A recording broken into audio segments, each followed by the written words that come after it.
안녕하세요. 오늘도 사연살롱을 찾아주셔서 감사합니다. 전 인생의 가장 처절했던 시기에 가장 반가운 인연과 기적처럼 재회했던 한 사람이에요. 불과 1, 2년 전만 해도 전 가정적인 남편과 착하고 바른 두 아들과 함께 살아가는 평범한 주부였어요. 매일 아침 남편 도시락을 싸주고 두 아들의 교복을 다려주는 게 일상인 그런 평범한 삶을 사는 주부 말이에요. 하지만 운명의 장난이라는 게 뭔지 한순간에 제 인생은 송두리째 벼랑 끝으로 몰리게 되었죠. 당시엔 삶이 버거울 만큼 힘들었지만 지푸라기라도 어떻게든 잡고 버티니 말도 안 되는 기적 같은 일이 벌어지더군요. 평소 많은 위로를 받는 사연살롱에 그간 제 이야기를 들려드리고 싶어요. 저희 남편은 자신의 이름을 건 인테리어 회사를 운영하던 사람이었어요. 대외적으로도 유명세를 떨치는 회사까진 아니었어도 업계에선 알아주는 탄탄한 회사였답니다. 신혼 초에는 작은 작업실에서 친구와 함께 낮이며 밤이며 톱질을 하거나 인부들을 구하러 뛰어다녔었지만 세월이 지나면서 직원도 10명이 넘는 어엿한 회사가 되었죠. 건실하게 사업체를 운영하는 남편 덕에 저도 재벌집 만화님까진 아니었지만 그래도 사모님 소리를 들으며 살 수 있었어요. 아이들도 부족함 없이 키워낼 수가 있었고요. 마냥 평탄했던 제 삶을 누군가가 시기라도 한 것일까요? 어느 평범했던 오후, 저는 갑자기 청정병력과 같은 소식을 듣게 되었어요. 아직도 기억이 나는 것은 그날은 남편이 며칠 전 먹고 싶다고 했던 닭볶음탕을 만들기 위해 장을 보고 왔던 날이었는데요. 장바구니를 들고 집에 오자마자 전화가 오는 거였어요. 모르는 번호로요. 저는 스팸이면 바로 전화를 끌 생각으로 사실 별 생각 없이 전화를 받았죠. 그 전화 한 통으로 인생이 뒤집힐 줄도 모르고 말이에요. 여보세요? 여기 땡땡병원입니다. 박승현 씨 가족분 되십니까? 네? 네, 제가 와이프 되는 사람인데요. 무슨 일이시죠? 박승현 씨가 오늘 오후 1시경에 작업장에서 심장마비로 사망하셨습니다. 여기로 바로 와보셔야 할 것 같아요. 멀쩡하던 저희 남편이 쓰러졌다는 소식이었어요. 저는 머리가 순간 멍해지면서도 덜덜 떨리는 손으로 급하게 지갑 등 최소한의 짐만 챙겨 병원으로 향했습니다. 택시 안에서 제가 조금 전에 들은 통화 내용이 모두 거짓이길 얼마나 기도했는지 몰라요. 하지만 병원에서 마주한 건 싸늘한 모습이 된 남편이었고 전 그 앞에서 와르르 무너질 수밖에 없었습니다. 여보, 이게 무슨 일이야. 오늘 아침만 해도 평소처럼 장난치면서 출근한 사람이 갑자기 이렇게 가버리면 어떡해. 저기요, 심장마비라뇨. 갑자기 이런 경우가 있나요? 안타깝지만 남편분 나이에는 극심한 스트레스를 겪거나 하면 이런 일이 종종 발생하곤 합니다. 작업실에서 쓰러지자마자 동료분이 신고해 바로 구급차가 출동했지만 도착했을 때는 이미 늦은 상황이었어요. 저희가 오시기 전까지 살펴봤을 땐 별다른 이상한 점은 없었습니다. 죄송합니다. 극심한 스트레스라뇨. 우리 남편은 그런 거 없어요. 항상 여유가 넘치고 장난기도 많은 사람이란 말이에요. 갑자기 이럴 리가 없다니까요? 죄송합니다. 더 이상 해드릴 수 있는 말이 없네요. 의사의 그 말을 끝으로 저는 끝없는 슬픔과 절망감에 빠져 정신을 차릴 수가 없었습니다. 그 이후의 일들은 지금 잘 기억이 나지 않는 것 같아요. 병원 관계자분이 와서 사인하라는 종이에 전부 사인을 했고 정신없이 목 놓아 울었다가 누군가의 안내로 장례식장까지 도착을 했던 것 같습니다. 그리고 그제서야 두 아들도 연락을 받아 병원에 도착을 했고요. 저희 세 사람은 서로를 부둥켜 안고 얼마나 울었는지 몰라요. 아무런 예고도 없이 어느 날 갑자기 남편을 떠나보낸 저희는 장례식이 모두 끝난 뒤에도 한동안 일상으로 돌아오기 힘들어했죠. 한 일주일쯤 지났을까요? 힘없이 아이들 등교를 도와주면서 문득 훤칠하게 큰 줄 알았던 저희 아이들이 한없이 작아진 것 같더군요. 두 아이 모두 전과 달리 생기가 하나도 없었어요. 그 모습에 저는 불현듯 번쩍 정신이 들었죠. 고등학생, 중학생인 아이들이 좀처럼 마음을 다잡지 못하니 저라도 정신 차려야겠다는 생각이 들더군요. 이젠 제가 이 집안의 가장이었으니까요. 그런데 야속하게도 저희 가족에겐 또 다른 재앙이 찾아오고 말았어요.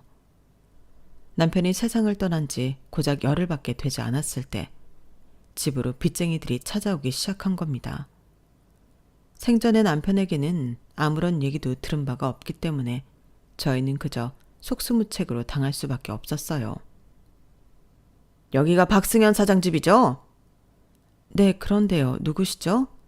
돈 받으러 왔수다. 박승현이가 이렇게 한순간에 가버려서 내가 지금 얼마나 난처한지 알아요? 네? 빚이라뇨? 저희 남편한테요? 이 집 경매로 팔리기 전에 현금이라도 받으러 왔으니 얼른 좀 주세요. 3천만 원이올시다. 네? 3천만 원이요? 그 큰돈이 제가 어딨어요? 왜 없어요? 보험금이라도 나왔을 것 아니에요. 다른 사람보다 내가 먼저 변제 받으러 왔으니 얼른 줘요. 3천만 원. 내가 그거 받기 전까진 여기서 한 발자국도 꼼짝 안 할라니까. 공증까지 받은 차용증을 들고 오니 저는 얼떨결에 그분에게 먼저 빚을 갚았어요. 하지만 그건 시작에 불과했죠. 그분이 왔다 간 후 불이 나게 남편의 서재며 가방, 사무실까지 전부 뒤져본 저는 아연실색하고 말았는데요. 남편은 생전에 저희 집과 사무실을 담보로 대출을 엄청나게 많이 받아놓았던 거였어요. 게다가 10명 가까이 되는 개인에게까지 돈을 빌렸고요. 당장은 유일하게 경제활동을 하던 남편이 사라졌으니 집까지 찾아왔던 빚쟁이의 말처럼 저희 집은 꼼짝없이 경매로 팔릴 위기였습니다. 상황 파악이 되자마자 저는 미친 사람처럼 슬리퍼 차림으로 남편의 회사를 찾아갔어요. 사업 초창기 때부터 남편과 함께 일을 해왔던 남편의 절친인 장원석 사장을 만나기 위해서였죠. 저녁 늦은 시간이었지만 여전히 남아서 일을 하고 있는 몇몇 직원들이 보였고 사장실엔 아니나 다를까 장 사장이 있더군요. 저는 직원들의 놀란 시선을 한몸에 받으며 곧장 사장실로 가 문을 벌컥 열었습니다. 통화 중이던 장 사장은 절 보더니 놀란 눈을 하고 급하게 전화를 끊었어요. 재수씨, 무슨 일이에요 이 시간에 갑자기. 아유, 일단 이리 좀 앉으세요. 이런 몰골로 어떻게 여기까지. 괜찮으세요?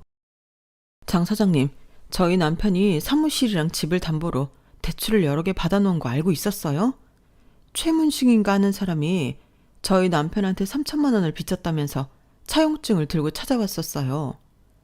나는 우리 남편한테 이런 얘기는 한 번도 들어본 적이 없는데. 장 사장님, 뭐 아는 거 없어요? 있죠? 빨리 무슨 일인지 좀 알려줘요. 승현이가요? 세상에, 나 모르는 일이에요. 승현이 혼자 여기저기 빚지고 다닌 걸 난들 어떻게 알았겠어요. 찾아왔던 사람이 최문식이라고요? 네, 저 이제 어떡해요. 저희가 가진 돈으로는 빚을 갚기가 턱없이 부족해요. 저희 집도 이 회사도 이제 큰일 나게 생겼다고요. 재수씨, 너무 걱정 말아요. 일단 제가 여기 사무실만이라도 잘 보존해 볼 테니까 재수씨는 일단 들어가서 변호사를 만나든가 해보세요. 제가 무슨 일 있으면 연락할게요. 네, 일단 알았어요. 고마워요. 장 사장은 놀란절 차분히 달래주었고 저는 일단 집으로 와서 정신을 차려보기로 했어요. 일단 제가 가지고 있던 모든 남편의 채무 서류를 들고 변호사 사무실부터 찾았죠. 도대체 무슨 연유로 남편이 그만큼의 빚을 지게 된 것인지는 몰랐지만 저와 제 아들들을 위해서라도 이 일을 어떻게든 해결해야만 했어요. 변호사는 제 서류들을 전부 훑어보곤 어두운 목소리로 저에게 상황을 설명해 주었습니다. 남편의 재산과 빚에 대해 상속을 포기하면 남편의 빚을 저희가 대신 갚지는 않아도 되지만 어찌되었든 집과 남편의 회사에 남아있던 지분은 포기해야 한다는 것이었죠. 남편 재산에는 저희 가족이 살고 있던 집과 남편 회사의 지분까지 포함이 되어 있는 것이었으니까요. 그럼 저희는 당장 어디에서 살라고요? 애들 학교도 있고 전 아직 일도 못 구했는데요. 그건 빨리 알아보셔야죠. 의뢰인분 개인 재산은 있으실 거 아닙니까? 그거라도 챙겨서 얼른 새 보금자리를 마련하세요. 개인 채권자 중에선 의뢰인이 상속을 포기하더라도 어떻게든 돈을 뜯어내려는 사람이 있을 거예요. 이 정도 돈을 빌려주고 못 받으면 누구라도 화가 나지 않겠어요? 그런 사람들 상대하는 거 남자도 쉽지 않은 일이에요. 아이들이랑 같이 욕 보시기 전에 얼른 집부터 옮기세요. 저는 변호사의 말을 듣고 일단 가장 빠른 시일 내에 구할 수 있는 집을 구해 이사를 했어요. 그 사이 몇몇 빚쟁이가 더 찾아왔지만 저희는 그때마다 변호사가 알려준 대로 집에 없는 척을 하거나 다른 곳으로 피해 있었죠. 저는 대입을 앞두고 있는 첫째 아들만 서울에 남게 하고 아직 중학생인 둘째는 급한 대로 친정에 맡겼습니다. 친정에 내려가는 날 아예 전학수속도 다 밟았고요. 한순간에 가족이 찢어져 있게 되니 얼마나 마음이 괴로웠는지 몰라요. 친정 부모님도 가슴 아파하시며 소정의 돈을 보내주셨답니다. 그 돈을 받는데 어찌나 눈물이 나던지 저는 엄마 아빠 품에서 정말 어린아이처럼 엉엉 울었어요. 그렇게 저희 거처를 마련한 뒤 저는 어떻게든 일자리를 알아보려고 용을 썼어요. 저야 굶으면 그만이지만 첫째를 뒷바라지하는 걸 포기할 수는 없었으니까요. 하지만 40대 중반의 경단녀가 갑자기 일자리를 구하기란 하늘의 별 따기였어요. 그나마 아끼고 아끼던 돈도 점점 바닥을 보이고 있었죠. 그런데 어느 순간부터 저희 첫째 아들이 집에 들어올 때마다 쌀이며 반찬을 들고 오는 거예요.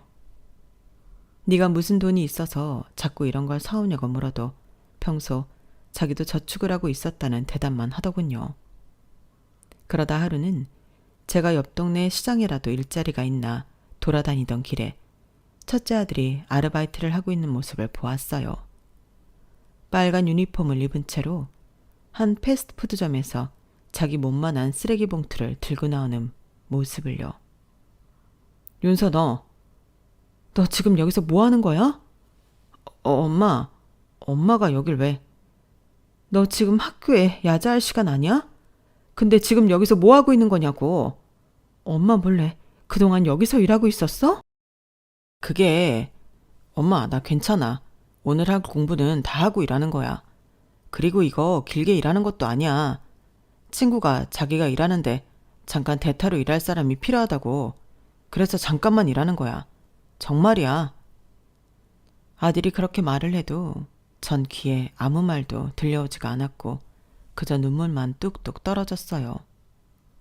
40평생 한 번도 느껴보지 못했던 무력감, 자괴감이 몰려들었죠. 제가 돈벌이 하나 제대로 하지 못해서 아직 어린 아들이 일을 할 수밖에 없도록 만들었구나 싶어서 마음이 미어졌죠. 제 자신이 그렇게 무능력하다는 걸 그날 뼈저리게 깨달아 버렸어요. 저는 어떻게든 돈을 구해오겠다고 아들에게 공부에만 집중하라고 강하게 얘기했고 아들은 결국 아르바이트를 그만두었어요. 제 아들이 성적이라도 낮았으면 혹시라도 고마워했을지 모르지만 저희 아들은 전교에서 순위를 다툴 정도로 공부를 잘 하던 아이였기에 엄마로서 도저히 펜을 놓고 다른 일을 하라고 시킬 수가 없는 노릇이었어요. 그리고 저는 그제서야 뒤늦게 다시 장원석 사장을 찾아갔어요. 한동안 저희 집안의 일만 수습하느라 정신이 없어서 장 사장을 떠올릴 겨를이 없었는데 제가 아쉬운 입장이 되니 장 사장이 가장 먼저 떠오르더라고요. 당장 급한 돈만 빌린 뒤 이후엔 면접장에서 무릎을 꿇든 어떻게든 일자리를 구해야겠다는 생각을 하고 찾아갔는데요. 그런데 장 사장을 찾으러 간 저희 남편의 회사는 말 그대로 폐건물이 되어 있었습니다. 그 자리에 20년 동안 건실하던 인테리어 회사가 있었다는 게 믿어지지 않을 정도로 휑한 모습이었죠. 장 사장한테 아무리 연락을 해보아도 없는 번호라는 안내 음성만 나왔어요. 저는 어안이 벙벙해져 근처에 있는 아무 가게나 들어가 저희 남편 회사의 행방을 물었는데요. 한 부동산 사장님이 저한테 사정을 알겠다는 듯이 설명을 해주시더군요. 저기 젊은 사장들이 운영하던 그 인테리어인지 뭐식인지 하던 곳 아닌가? 딱 봐도 한 놈이 배신한 거지 뭐. 건물은 경매로 넘어가서 아마 다른 회사가 들어올 거예요. 근데 그 키가 좀 작고 살집이 있던 사장 말이야. 그 사장이 안 그래도 여기저기 돈을 엄청 빌렸다고 하더라고. 그것도 죽은 자기 동료 명의로 말이야. 그게 지난주에 이쪽 주변으로 소문이 쫙 돌았어요. 뭐라고요? 그걸 어떻게 아세요? 지금 그 말들이 다 사실이라고요? 그놈한테 빚진 사람들이 하는 얘기니 사실이라고 보는 거지 뭐. 빚쟁이들이 우르르 몰려와갖고는 자기네들끼리 그렇게 욕을 하더라고. 직원들도 하루아침에 직장을 잃었다고 말이야. 빚쟁이들이 박 사장인가 하는 사람 욕을 엄청 시리하고 떠나더니만 며칠 뒤에는 직원들이 또 우르르 몰려와서 장 사장인가 하는 사람 욕을 그렇게 하더라고. 그 직원들이 하나같이 장 사장이 다른 쪽을 배신한 거라고 하던데 뭐. 같이 하루 종일 일했던 직원들 눈기보다 정확한 게 어딨어. 저는 그제서야 이 모든 사태가 남편과 제가 친구라고 믿었던 그 인간, 장 사장의 지심을 알았어요. 남편의 핸드폰에 저장되어 있던 다른 직원들한테 전화를 걸어보니 남편이 심장마비를 일으키기 전에 장 사장과 며칠 동안 크게 싸우더라는 말을 공통적으로 하더라고요. 평소 건강하던 저희 남편이 장 사장의 만행 때문에 갑자기 심장마비를 일으킬 정도로 극심한 스트레스를 받았던 것이죠. 저한테는 차마 말도 못하고 말이에요. 모든 진실을 알게 된 후 저는 집 근처 외진 골목에서 숨죽여 눈물을 뚝뚝 흘렸어요. 혹시나 집에 있는 아들한테 이 모습을 들킬까봐 그렇게 길바닥에서 소리 죽여 울었죠. 그리고 제 안에 그전에는 없던 독이 생기기 시작했어요.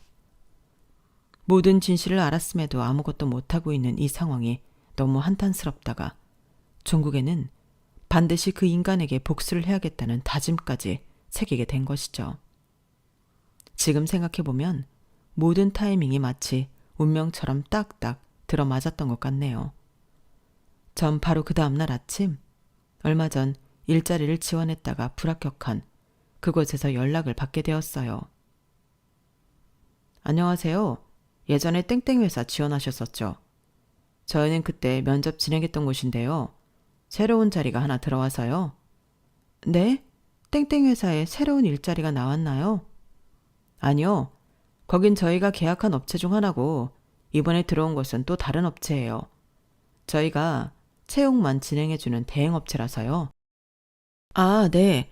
어쨌든 새로운 일이 생겼다는 거죠. 저 정말 최선을 다할 수 있어요.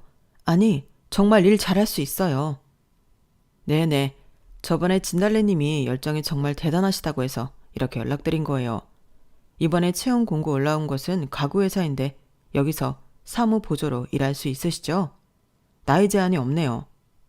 네, 뭐든 할게요. 잘할게요. 면접이 언제죠? 저는 무조건 무슨 일이든 할 수 있다고 강력히 어필했고 그렇게 바로 이틀 뒤에 면접을 보러 가게 되었어요. 새로 면접을 보게 된 회사는 가구회사였는데 국내보다 해외에서 먼저 시작한 브랜드라 규모에 비해 한국에선 잘 알려지지 않은 곳이라고 했어요. 홈페이지 들어가 어떤 가구들을 파는지 살펴봤는데 딱 봐도 디자인이 굉장히 독특하면서도 우아하더라고요. 이런 회사에서 일하게 된다면 월급도 제때 나오고 우리 아들들한테 부끄럽지도 않겠구나 싶어 전 초조한 마음으로 이틀을 보냈답니다. 저는 결혼 전 잠깐 회사를 다녔을 때 입었던 오래된 정장을 꺼내 정성스럽게 다려입고 면접장으로 향했습니다. 옷은 비록 낡았지만 최대한 단정해 보이기 위해 노력했죠. 다행히 처녀적에 입었던 옷이 맞아 옷을 새로 살 필요가 없었어요. 연락이 왔던 곳에서 절 우선적으로 추천해 주었다고 하더니 면접은 저 혼자만 보는 것 같았죠. 젊은 직원의 안내를 받아 작은 회의실 같은 곳에 앉아 있었더니 과장급으로 보이는 직원과 신입사원처럼 보이는 젊은 직원 2명이 들어오더군요. 안녕하세요. 오늘 면접 보기로 하신 분 맞죠? 네, 안녕하세요. 진달래라고 합니다. 잘 부탁드립니다. 전 똑부러진 말투로 인사를 하곤 자리에 앉았어요. 아니, 앉으려고 했죠. 면접관 중 나이가 있어 보이는 직원이 제 이름을 듣자마자 눈을 동그랗게 뜨고 절 쳐다보며 뭐라고요? 하고 큰 소리로 놀라기 전까지는요. 성함이 진달래시라고요? 아, 네, 맞습니다. 이름이 좀 특이하죠? 혹시 고향이 어디세요? 제 고향이요? 충청도예요. 충남 보령 맞나요? 어떻게 아셨어요? 절 아세요?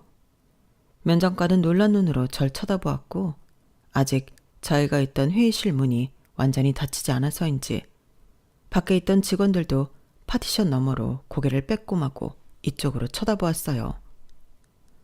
순식간에 사무실에서는 헐, 이름이 진달래래. 설마 그 진달래? 에이, 설마. 근데 고향도 같대잖아 지금. 하는 소리들이 들려오며 소란스러워졌죠. 저는 어안이 벙벙해졌답니다. 그 소란한 속에서 면접관은 같이 면접을 보러 온 젊은 직원에게 이런 일이 있었음 진작 나한테 얘기를 했었어야지 라고 작게 타박을 주며 어디론가 전화를 걸며 회의실을 나갔어요. 회장님, 지금 3층으로 잠깐 내려와 주셔야 할 것 같습니다. 그게 아니라 저는 회의실에 덩그러니 남겨진 채 도대체 이게 다 무슨 일인지 혼란스러워하고 있었죠. 약 10분쯤 시간이 흘렀을까요? 회의실 문이 열리고 갑자기 누군가 제 이름을 부르며 등장했어요. 달래야, 나야 도희. 뭐 도희? 설마 중학교 때 그 김도희? 그래, 내가 너 이름 듣고 설마 했는데 이력서에 적힌 생년월일이랑 중학교 이름 보고 얼마나 놀랐는 줄 알아? 제가 마주한 건 제 옛날 중학교 동창이었던 도희였어요. 도희와 저는 약 1년 남짓하게 친하게 지내다가 도희의 가정사로 인해 멀어졌던 사이였죠. 제가 막 국민학교를 졸업했을 때 도희네 가족이 저희 마을로 이사 왔었거든요. 도희와 저는 집이 가깝진 않았지만 그의 중학교 1학년 때 같은 반이 되면서 친해지게 되었어요. 이게 뭐야? 너 그림 되게 잘 그린다. 별거 아니야. 그냥 수업 시간에 지루해서. 야, 선아야, 이것 봐. 도희 그림 엄청 잘 그려. 어머, 그러네. 도희 너 나중에 화가해도 되겠다. 도희는 저희 반 안에서 유명한 그림쟁이였죠. 제 짝꿍이었기 때문에 사실 전 도희가 그림 그리는 걸 좋아한다는 것을 누구보다 더 잘 알았어요. 그렇기 때문에 선생님이 반에서 그림을 잘 그리는 사람이 누구인지 묻거나 도희가 그림 실력을 뽐낼 일이 있으면 제일 먼저 나서서 도와주었죠. 저의 이런 노력 덕분인지 항상 어둡고 소심하기만 하던 도희는 점점 표정도 밝아지고 웃음도 많은 친구가 되어갔어요. 저희 집에도 여러 번 놀러올 만큼 저랑도 친해졌고요.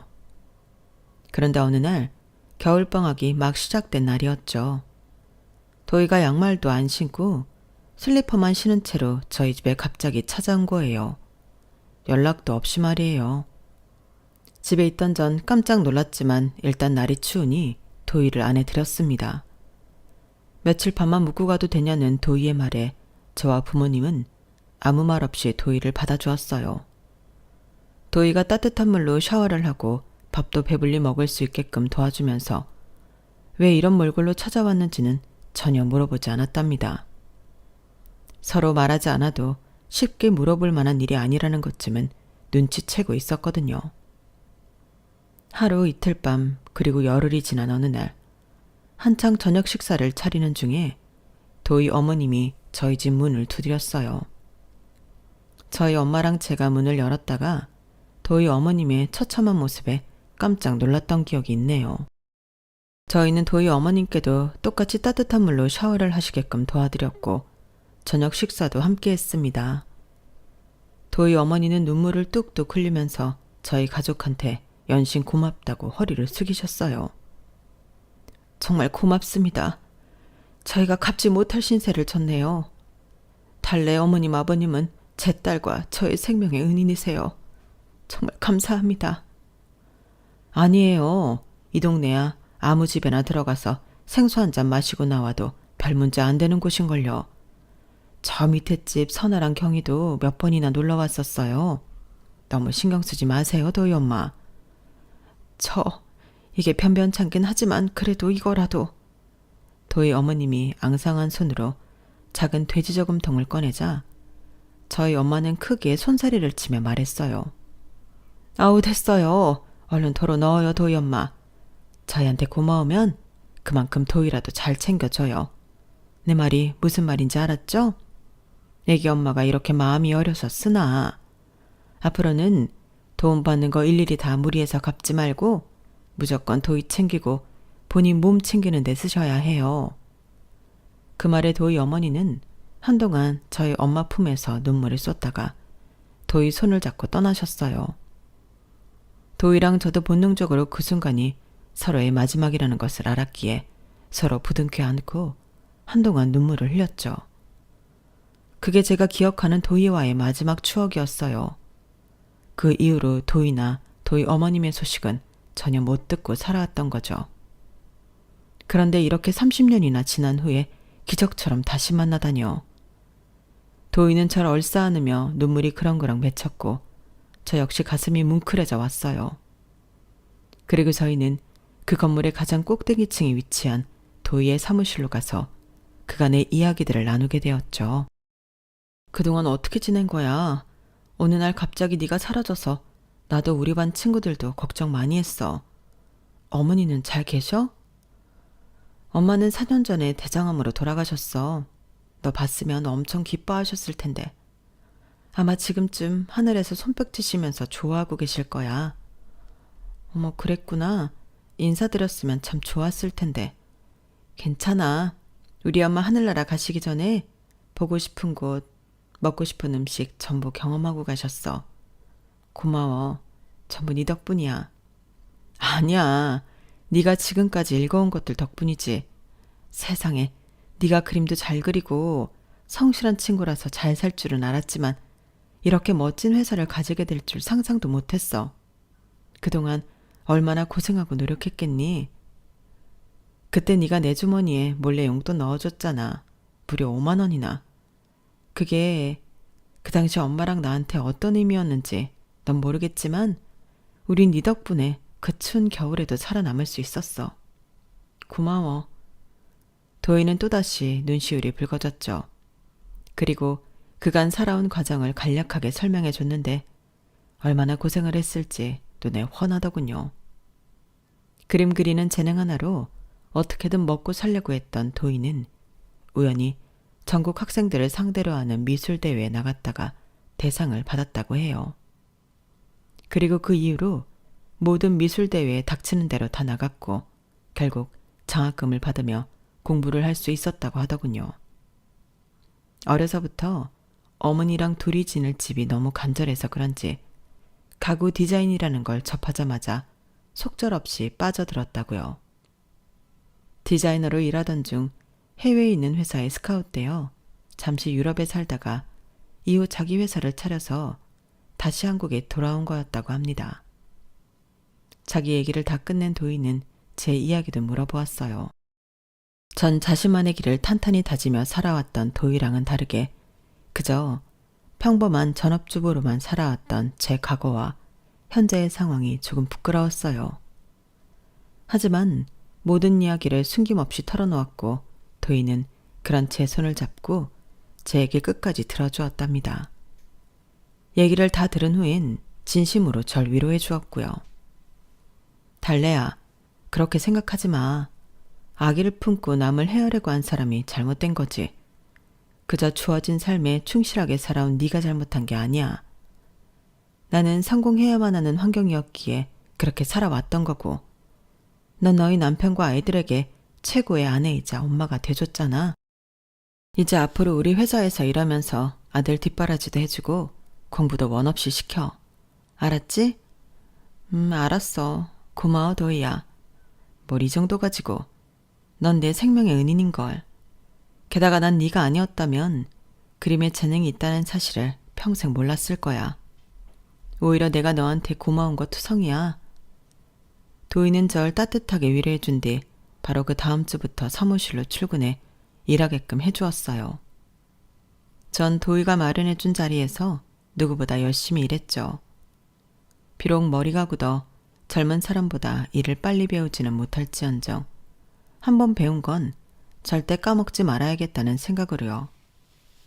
근무 시간을 초과해서라도 그날 처리할 일은 전부 2번, 3번 확인하며 처리하고 갔고 저의 이러한 노력에 다른 직원들도 다행히 절 좋게 봐주었어요.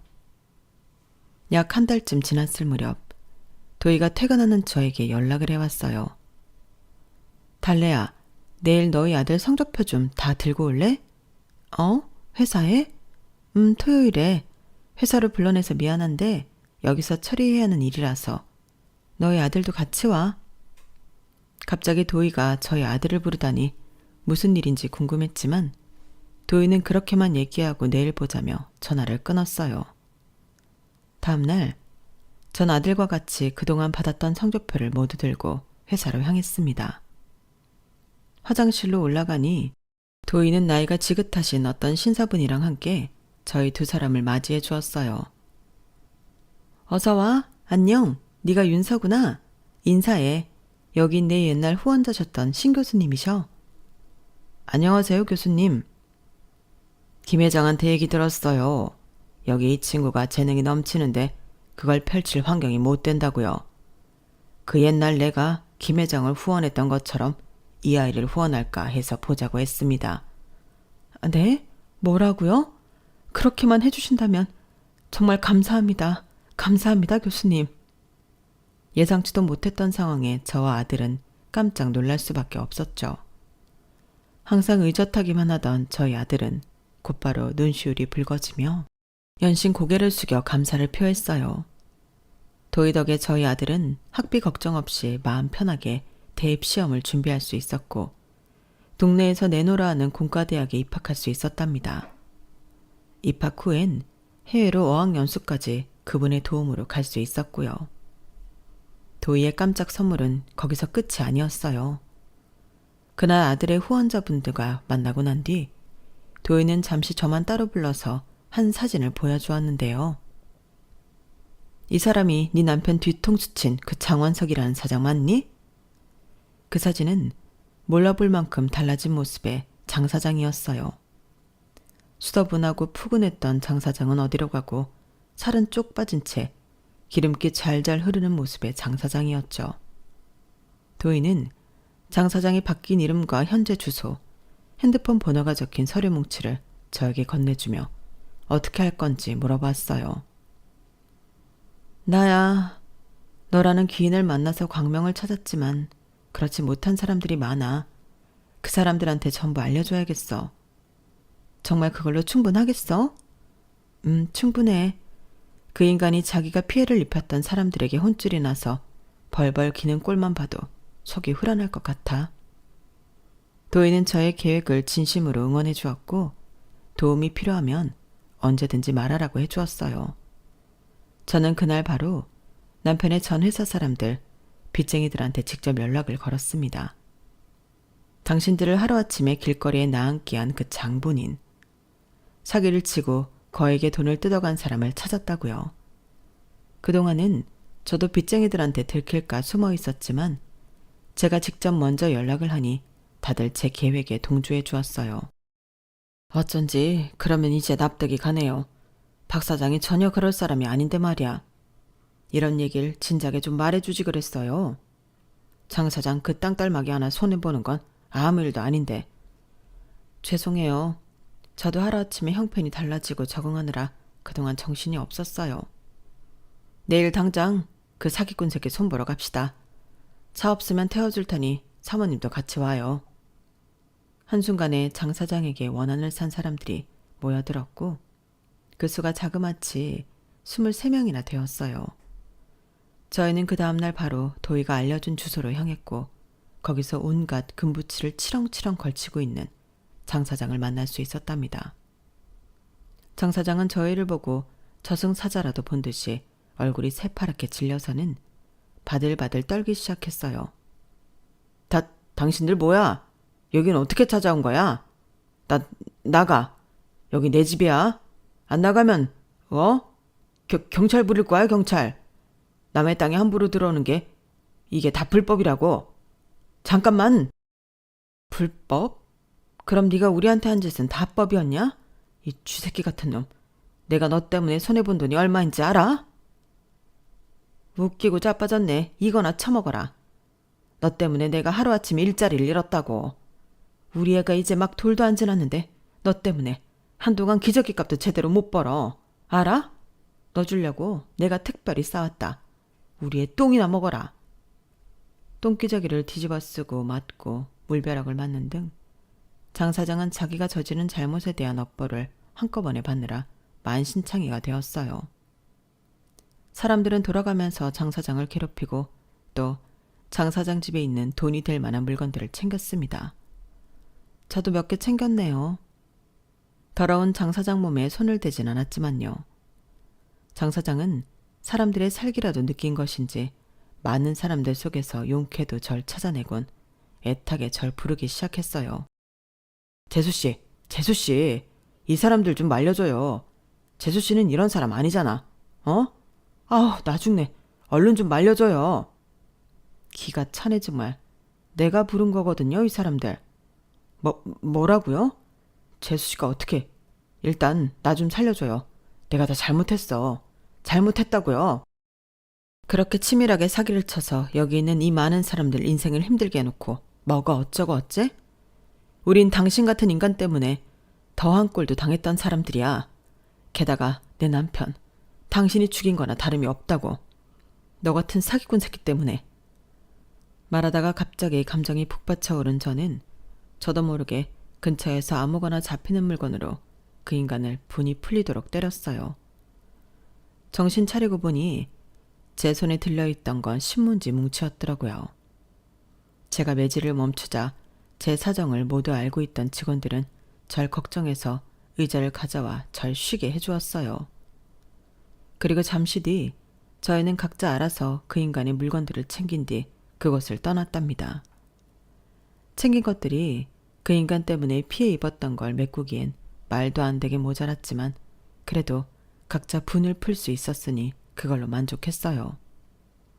그리고 사람들은 그 사기꾼의 위치를 알아낸 저에게 저마다 감사 표시를 해주기도 했죠. 저도 그 덕에 조금 더 마음의 위안을 얻을 수 있었던 것 같네요. 모든 일들이 마무리되고 전 아무 일 없었다는 듯이 다시 출근을 해 전처럼 열심히 일을 하며 하루하루를 보냈답니다. 이젠 다달이 직장인 월급을 받으며 서울 살림도 열심히 꾸리고 친정에 있는 가족들에게도 돈을 붙일 수 있게 되었어요. 그리고 회장과 직원 사이가 되었어도 도희는 어쩌다 한 번씩 시간을 내 저와 식사도 하고 커피도 마시는 등 즐거운 시간을 보냈어요. 30년이라는 세월을 떨어져 있다가 만났는데도 도희와 전 엊그제까지 같은 반에서 놀던 것처럼 얘기가 잘 맞았죠. 아마 제가 느끼지 못하는 부분까지 도희가 배려해주기 때문이 아닐까 싶어요. 아니 근데 나 전부터 궁금한 거 있었잖아. 왜? 뭔데? 내가 내 숨겨진 이복동생도 아니고 사생아도 아닌데 어떻게 직원들이 나를 다 알고 있었던 거야? 이걸 내 입으로 어린 직원들한테 물어보기도 어렵고 문득 한 번씩 생각나더라고. 왜 다들 내 이름만 보고 알아봤지? 하고. 아, 내가 회식 자리에서 술 먹고 자주 얘기를 했대. 내가 옛날에 고생했던 거, 그때 누구한테 도움을 받았는지, 누구한테 빚을 졌는지 뭐 그런 거? 근데 네 이름이 너무 특이해서 직원들이 다 외우고 있었던 거지. 술 먹고 취해서 자기 고생한 얘기를 직원들 앞에서. 너 정말 회장님 같다. 그래, 나 꼰대다. 됐냐?